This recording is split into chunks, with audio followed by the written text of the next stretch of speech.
Jadi ini juga memacu satu sama lain mengenai masalah adanya globalisasi.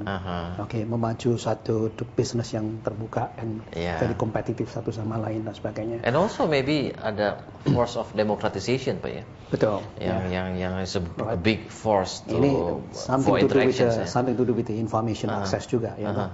Jadi semua tadi itu akhirnya menyebabkan the leader's job is not easy dan tidak seperti dulu lagi. Ya.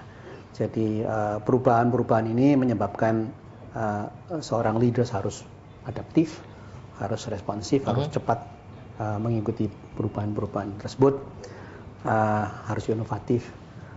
Dan oleh karena itu jadi lain dibandingkan dengan dulu di mana seorang leader, seorang manager melakukan according to their job description. Ya. Ya sekarang juga ada job description-nya, tapi Anda sekarang melihat faktor yang banyak sekali. Jadi kalau dulu barangkali kita lebih banyak berurusan dengan to the extent of seorang leader creating values and wealth kepada investornya. Tapi sekarang dengan adanya berbagai isu yang ada sangkutannya dengan masalah lingkungan, dengan alam, dengan masalah konflik sosial, globalization dan sebagainya. Jadi seorang leaders dituntut untuk juga mempunyai satu kemampuan untuk mengembangkan bisnisnya, economically, socially, ethically, environmentally sustainable. Jadi lebih kompleks lah dibandingkan dengan leadership pada waktu itu. Is that true bahwa leaders exchange dulu itu yang leaders yang dikagumi adalah yang the charismatic leaders, and then now itu tend to be leaders yang komunikatif ya, can involve other people and komunikatif. What do you think, Pak? Barangkali yang hebat lagi kalau dia komunikatif dan juga karismatik gitu ya.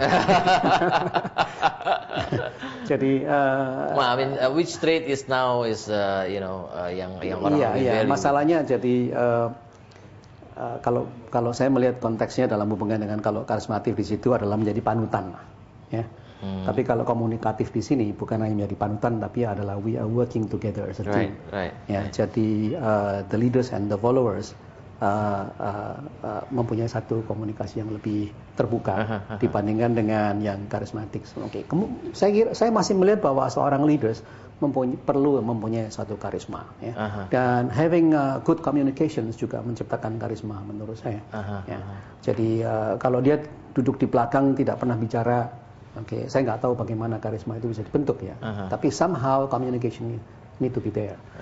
Jadi menurut saya jadi apalagi sekarang gitu ya, we are in the era of internet.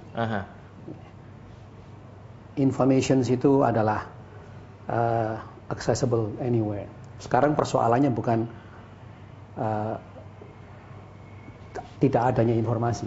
Persoalannya sekarang itu adalah bahkan bagaimana menyaring the overloaded informations yang sekarang sudah ada. Betul. So komunikasi tidak bisa dihalangi. What I see in the social life ya, itu example misalnya dokter lah, ya. Because I'm also medical doctor lah. Let's say dokter zaman dulu kan, if you go to doctors, you cari dokter yang tua, yang mantap gitu kan. And then kalau udah habis diperiksa dikasih resep kan, habis diperiksa kasih resep, and then kalau mau tanya-tanya dokternya bilang udah nggak usah tanya-tanya, kalau nggak suka, kalau nggak percaya nggak usah datang lah gitu. Betul. Dan justru makin begitu pasien makin bilang ada dokter hebat nih gitu kan. But now kalau dokter kayak gitu rasanya nobody wants to go to the doctor. Ini saya manusia atau kambing nih gitu kan. Nah jadi dokter yang sekarang itu dokter yang have to be communicative. Kalau dia tuh play the role as dia punya karisma, mungkin it's not working anymore gitu ya. They has to be able to explain gitu ya, karena dengan demikian orang lebih acceptable. Mungkin ini juga tergantung socio-economic class-nya juga sih ya. Tapi we are talking about the trend of yang higher society gitu ya.